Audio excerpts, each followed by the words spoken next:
Hi friends, welcome back to my channel. আমি আজকে আপনাদের সাথে ডিম ভাপার কালিয়ার রেসিপি শেয়ার করব। এটা আপনারা রুটি, পরোটা বা ভাত যে কোনো কিছুর সাথেই খেতে পারেন। রেসিপিটা আপনারা দেখুন, দেখে ভালো লাগলে লাইক শেয়ার করবেন। আর যারা ফার্স্ট টাইম আমার চ্যানেলটাকে ভিজিট করছেন তাদেরকে অনেক অনেক অনুরোধ, আপনারা আমার চ্যানেলটাকে সাবস্ক্রাইব করে আমার পাশে থাকবেন। তাহলে চলুন রেসিপিটা দেখে নিই। আমি এখানে একটা বাটি নিয়ে নিয়েছি। এতে আমি 6টা ডিম ভেঙে নেব।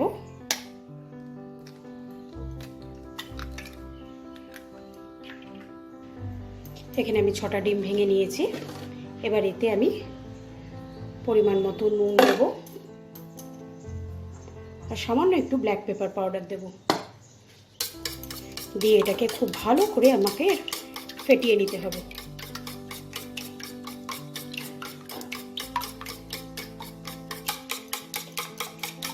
আমি এটাকে 5 মিনিট ধরে খুব ভালো করে এটাকে ফেটিয়ে নিয়েছি।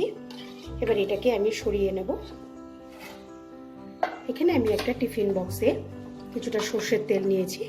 ভালো করে টিফিন বক্সের গায়ে আমি সর্ষের তেলটা মাখিয়ে নেব।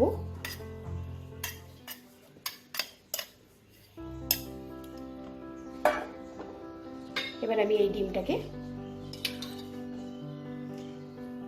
এই টিফিন বক্সের মধ্যে ঢেলে দেব।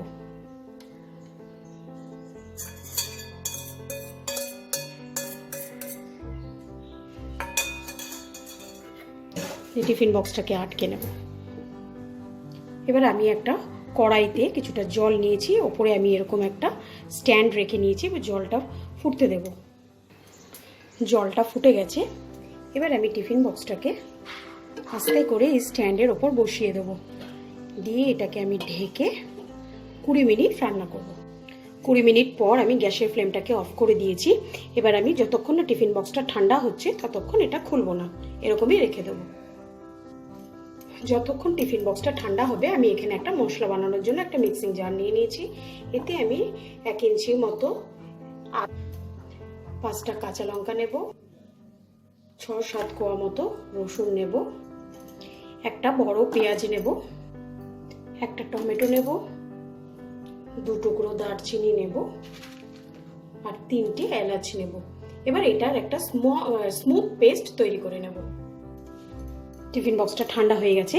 এবার আমি এটার ধারগুলোকে আস্তে আস্তে ছুরি দিয়ে ছাড়িয়ে নেব।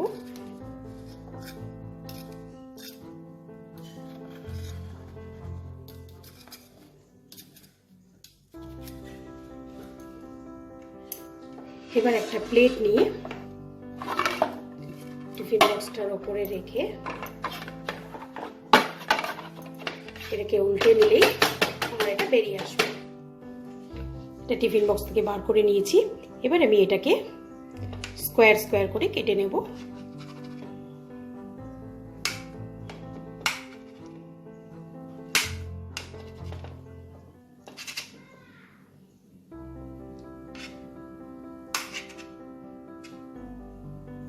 আপনারা আপনাদের মতো ছোট বড় কেক এরকম সাইজে কাটতে চান ওরকম ভাবে কেটে নেবেন।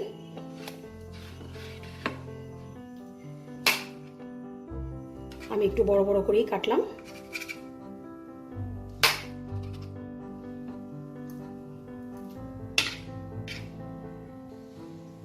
আমি একটা প্যানে কিছুটা সর্ষের তেল ভালো করে গরম করে নিয়েছি।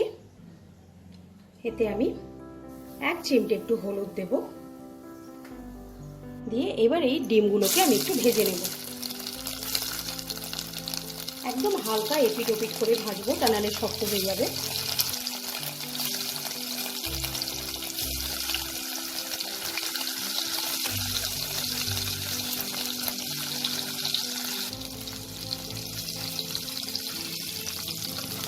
আমি এই পাশটা উল্টে নেব।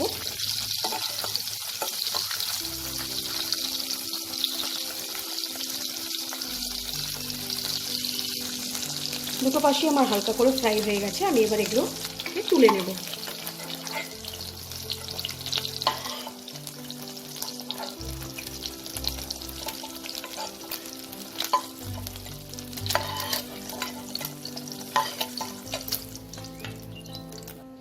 তেলে আমি একটা তেজপাতা হাফ টিস্পুন জিরে দেবো। এটা যখন আমার ভাজা ভাজা হবে হয়ে যাবে তখন আমি মিক্সিতে তৈরি করে রাখা পেস্টটা দিয়ে দেবো।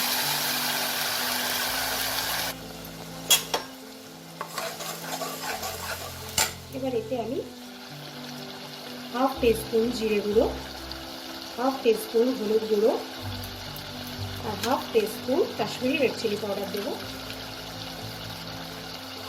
দিয়ে মশলাটাকে খুব ভালো করে কষিয়ে নেব। এবার এতে আমি পরিমাণ মতো নুন আর খুব সামান্য একটু চিনি দেব।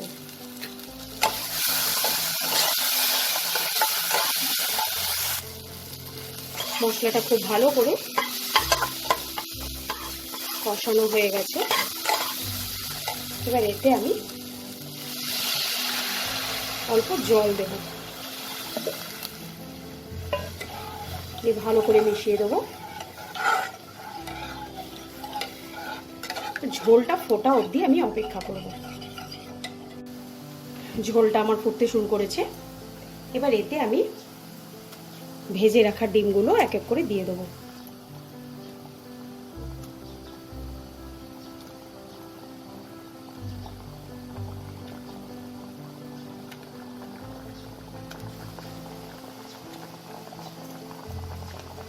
এটাকে আমি 5 মিনিটের মতো একটু ফুটিয়ে নেব। ফুটিয়ে নিলেই আমার একদম রেডি হয়ে যাবে। ডিম ভাপার কালিয়াটা আমার একদম রেডি হয়ে গেছে। এবার এটাকে আমি সার্ভিং বলে বেড়ে নেব। তাহলে দেখলেন কত সহজেই তৈরি করে ফেলা যায় অসাধারণ এই রেসিপিটা। আপনারা এটা দেখে বাড়িতে ট্রাই করে আমাকে কমেন্ট সেকশানে লিখে জানাতে ভুলবেন না। আজকের মতো বিদায় জানাচ্ছি, আবার আসবো নতুন কোনো এক রেসিপি নিয়ে। বাই।